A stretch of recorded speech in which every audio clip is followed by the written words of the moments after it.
Assalamualaikum warahmatullahi wabarakatuh. Halo semua, perkenalkan nama saya Nurul Fitriana Nazmia Bani Rahman. Pada kesempatan kali ini saya akan menjelaskan tentang fungsi dan prinsip kerja dari 20 alat laboratorium. Apa saja alat-alatnya? Yuk simak. Yang pertama ada peralatan gelas. Peralatan gelas yang ada di laboratorium ternyata sangat banyak loh, tetapi yang saya jelaskan hanya beberapa saja. Mau tahu ada apa aja? Langsung aja kita cek. Peralatan gelas yang pertama ada gelas beker. Gelas beker mempunyai fungsi sebagai tempat melarutkan zat, tempat memanaskan, dan juga menguapkan larutan atau air. Gelas beker mempunyai prinsip kerja sebagai wadah larutan. Skala pada badan gelas digunakan untuk mengukur larutan secara tidak teliti. Yang kedua ada labu Erlenmeyer. Fungsi dari labu Erlenmeyer dengan tutup asa digunakan untuk titrasi dengan pengocokan kuat, dihubungkan dengan alat ekstraksi, alat destilasi, dan sebagainya. Labu Erlenmeyer tanpa tutup asa digunakan untuk titrasi dengan pengocokan lemah hingga sedang. Prinsip kerja dari labu Erlenmeyer yaitu dengan menggunakan tutup asa digunakan untuk pencampuran reaksi dengan pengocokan kuat, sedangkan labu Erlenmeyer tanpa tutup asa biasanya digunakan untuk mencampurkan reaksi dengan kecepatan lemah. Yang ketiga ada tabung reaksi.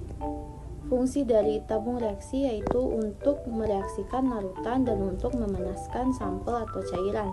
Tabung reaksi memiliki prinsip kerja sebagai wadah larutan. Beberapa memiliki tutup yang digunakan untuk meletakkan sampel. Yang keempat ada labu ukur. Fungsi dari labu ukur yaitu digunakan untuk mencampurkan larutan. Prinsip kerja labu ukur memiliki ketelitian tinggi sehingga sering digunakan untuk mengukur larutan secara teliti. Yang kelima ada gelas ukur. Fungsi dari gelas ukur yaitu untuk merendam pipet dalam asam pencuci. Gelas ukur yang dilengkapi dengan tutup asa digunakan untuk melarutkan zat hingga volume tertentu. Prinsip kerja dari gelas ukur yaitu mengukur cairan secara tidak teliti dan tidak masuk dalam perhitungan. Yang keenam ada buret. Buret berfungsi untuk memberikan secara tetes demi tetes sejumlah volume larutan yang diketahui dengan teliti pada proses titrasi. Prinsip kerja dari buret adalah buret harus bersih, kering, dan bebas lemak sebelum digunakan. Sebelum titrasi dimulai, pastikan tidak ada gelembung udara di bawah keran karena menyebabkan kesalahan saat melakukan titrasi. Yang ketujuh ada corong. Corong berfungsi untuk menyaring zat cair atau sampel padat. Prinsip kerja dari corong adalah membantu memasukkan cairan dalam suatu wadah dengan ukuran mulut kecil. Yang kedelapan ada pipet volume. Fungsi dari pipet volume yaitu untuk memipet atau memindahkan volume cairan dengan teliti. Prinsip kerja pipet volume adalah memipet atau memindahkan volume cairan dengan teliti atau seksama. Yang kesembilan ada pipet ukur. Pipet ukur berfungsi untuk mengambil, memindahkan, atau memipet sejumlah volume secara tidak teliti. Prinsip kerja dari pipet ukur adalah memipet cairan secara kurang teliti dan tidak masuk dalam perhitungan pada penetapan kadar.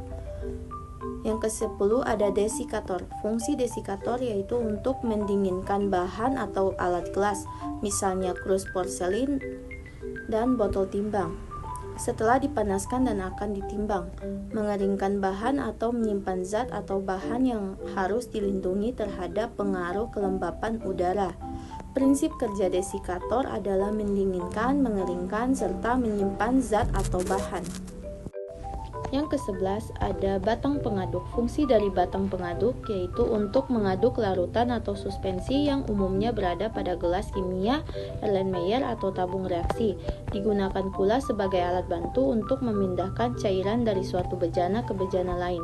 Prinsip kerja batang pengaduk adalah mengaduk larutan atau suspensi dalam wadah. Yang ke-12 ada kaca arloji. Fungsi dari kaca arloji yaitu untuk wadah menimbang zat padat dan untuk menutup labu pada proses pemanasan. Prinsip kerja kaca arloji adalah wadah penimbangan zat padat. Yang ke-13 ada corong pisah. Fungsi dari corong pisah yaitu untuk ekstraksi zat, dapat pula mengatur aliran zat cair pada proses kromatografi, kolom, dan reaksi kimia lainnya. Prinsip kerja corong pisah adalah mengekstraksi zat cair dengan zat cair. Yang ke-14 ada corong Buchner. Corong Buchner berfungsi untuk menyaring dengan cepat, terutama jika digunakan pelarut yang mudah menguap. Prinsip kerja corong Buchner adalah menyaring bahan kasar dengan cairan penyaring atau pelarut. Yang ke-15 ada kondensor. Fungsi kondensor yaitu untuk menggembungkan atau mendinginkan uap yang terjadi pada proses reaksi, sintesa, atau pada sistem destilasi, ekstraksi, saponifikasi, esterifikasi, metilasi, dan sebagainya. Prinsip kerja kondensor adalah volume dari larutan yang dipanaskan akan konstan karena tidak ada uap yang lepas ke udara. Yang ke-16 ada botol penetes. Fungsi botol penetes yaitu untuk menyimpan cairan indikator, cairan pewarnaan, dan sebagainya. Prinsip kerja botol penetes adalah menyimpan dan meneteskan cairan. Yang ke-17 ada pipet tetes. Fungsi pipet tetes untuk memindahkan larutan dari satu wadah ke wadah lainnya. Prinsip kerja pipet tetes adalah dengan menambahkan cairan tetes demi tetes hingga volume tetap. Yang ke-18 ada labu iodium. Labu iodium berfungsi untuk mereaksikan zat yang biasanya menghasilkan iodium. Prinsip kerja labu iodium adalah dengan memasukkan sampel dalam labu iodium dan tutup dengan rapat. Jangan sampai ada gelembung udara di dalamnya. Yang ke-19 ada labu Kjeldahl. Labu Kjeldahl berfungsi untuk destruksi atau digesti protein dan dapat pula digunakan sebagai labu destilasi pada hasil destruksi protein. Prinsip kerja labu Kjeldahl adalah posisi labu harus miring dengan mulut menyandar pada penampung uap asam. Yang ke-20 ada Bunsen. Bunsen berfungsi untuk menciptakan suasana steril. Prinsip kerja Bunsen yaitu menggunakan api yang menyala untuk membakar jarum OC serta bagian mulut alat-alat gelas agar tidak terkontaminasi spora atau bakteri saat dilakukan pemindahan atau penanaman mikrobia. Nah, itu tadi penjelasan tentang peralatan gelas. Selanjutnya kita beralih ke alat yang kedua. Yang kedua ada spektrofotometer. Fungsi dari spektrofotometer adalah untuk menghitung atau menganalisa seberapa besar konsentrasi senyawa atau zat yang ada di sebuah sampel. Prinsip kerjanya adalah berdasarkan dispersi cahaya dan memerlukan cermin prisma. Yang ketiga ada urine analyzer. Urine analyzer berfungsi untuk menganalisis atau memeriksa kandungan pada urin dengan strip parameternya yang dicelupkan ke dalam urin. Alat urine analyzer bekerja berdasarkan prinsip reflectance fotometri dengan bantuan pantulan cahaya yang akan mengukur intensitas cahaya pada kandungan urin melalui stripnya. Yang keempat ada refraktometer. Refraktometer adalah alat yang digunakan untuk mengukur kadar atau konsentrasi bahan terlarut, misalnya gula, garam, protein, dan sebagainya.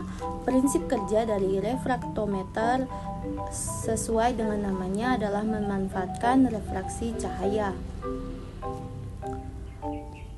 Yang kelima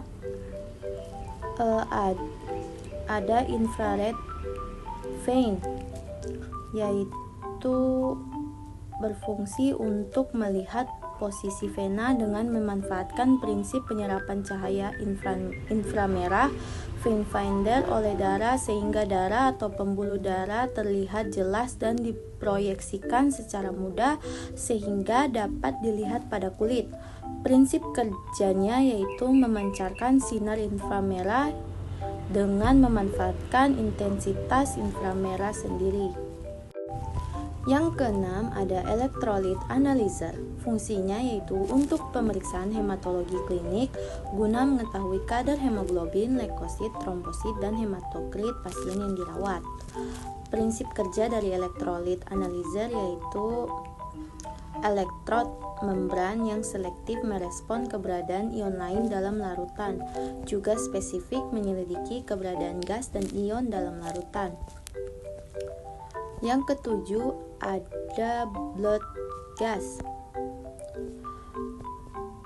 Fungsinya yaitu untuk mengetahui atau mengevaluasi pertukaran oksigen, karbon dioksida, dan status asam basa dalam darah arteri.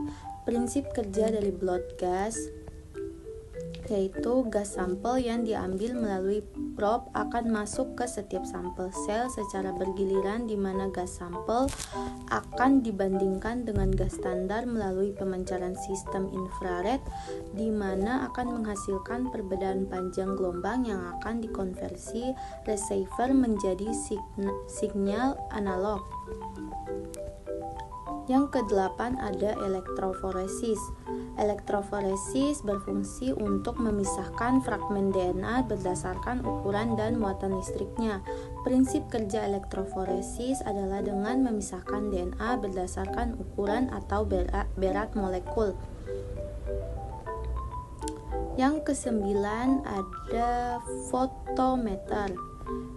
Fotometer berfungsi untuk mengukur pencahayaan atau penyinaran. Prinsip dasar fotometer adalah pengukuran penyerapan sinar akibat interaksi sinar yang mempunyai panjang gelombang tertentu dengan larutan atau zat warna yang dilewatinya. Yang ke-10 ada hematologi analyzer. Hematologi analyzer digunakan untuk melakukan pemeriksaan darah secara lengkap. Prinsip kerja hematologi analyzer adalah sampel darah yang ada dilakukan pencampuran dengan menggunakan campuran reagen untuk hingga terjadi proses yang disebut dengan hemolyzing. Selanjutnya yang ke-11 ada sentrifuge. Sentrifuge merupakan alat yang berfungsi untuk memisahkan organel berdasarkan massa jenisnya. Prinsip kerja sentrifuge menggunakan prinsip rotasi atau perputaran tabung yang berisi larutan agar dapat dipisahkan berdasarkan massa jenisnya. Yang ke-12 ada mikrotom. Mikrotom berfungsi untuk mengiris spesimen biologi menjadi bagian yang sangat tipis untuk pemeriksaan mikroskop. Prinsip mikrotom ini dengan menggunakan elektron yang berada di jaringan sehingga mampu memproses untuk pemotongan mikroskopik. Yang ke-13 ada ELISA. ELISA digunakan untuk mendeteksi adanya antigen yang dikenali oleh antibodi atau dapat digunakan untuk menguji antibodi yang mengenali antigen. Prinsip kerja ELISA yaitu pengikatan spesifik antigen antibodi yang dilabeli dengan enzim. Yang ke-14 ada fungsi mikroskop. Fungsi mikroskop adalah untuk mengamati objek yang ukurannya sangat kecil hingga mata manusia tidak akan mampu untuk melihatnya. Prinsip kerja dari mikroskop adalah lensa objektif akan membentuk bayangan benda yang bersifat nyata, terbalik, dan diperbesar. Yang ke-15 ada oven. Oven digunakan untuk memanaskan dan mengeringkan sampel, melakukan proses sterilisasi, dan lain-lain. Prinsip kerja dari oven adalah melakukan pemanasan secara tertutup sehingga suhu dan waktunya bisa diatur. Yang ke-16 ada autoclave. Autoclave digunakan untuk mensterilisasi suatu benda menggunakan uap bersuhu dan bertekanan tinggi selama kurang lebih 15 menit. Prinsip kerja dari autoclave adalah mensterilkan alat dan bahan menggunakan tekanan uap yang optimum untuk proses sterilisasi.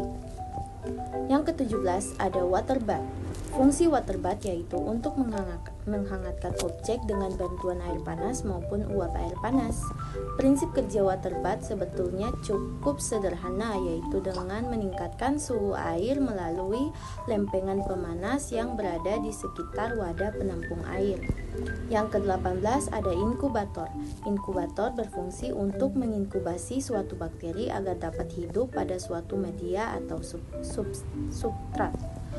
Prinsip kerja inkubator yaitu untuk mengatur kenaikan suhu dengan menggunakan aliran listrik yang diubah menjadi energi panas yang telah diatur pada tingkat tertentu. Yang ke-19 ada hot plate. Hot plate berfungsi untuk mencampurkan sekaligus memanaskan larutan atau bahan kimia.